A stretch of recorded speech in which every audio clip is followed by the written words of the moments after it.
এলপিএলে আজ ক্যান্ডি ফ্যালকনসের বিপক্ষে মাঠে নেমেছে তাসকিন আহমেদের কলম্বো স্ট্রাইকার্স। এই ম্যাচে কলম্বো স্ট্রাইকার্স প্রথমে ব্যাট করতে নেমে নির্ধারিত 20 ওভারে 9 উইকেট হারিয়ে 199 রান করতে সক্ষম হয়। জবাবে টার্গেট দাঁড়ায় 200 রানের জন্য।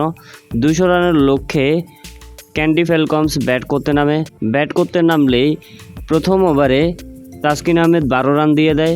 বলা যায় তেমন একটা ভালো বল করতে পারেনি প্রথম ওভারে, কিন্তু নিজের দ্বিতীয় ওভারে ভালো বোলিং করলেন তাসকিন আহমেদ। প্রথম বলেই চান্দিমালকে বোল্ড করে ফেলেন তাসকিন আহমেদ। এরপরে ওই ওভারে মাত্র 1টি রান দিয়েছে তাসকিন আহমেদ।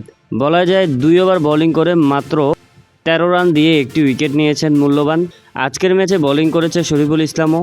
শরীফুল ইসলাম 4 ওভার বোলিং করে 43 রান দিয়ে 2টি উইকেট লাভ করেছেন। বলা যায় বাংলাদেশিরা দাপট দেখাচ্ছে এলপিএলে।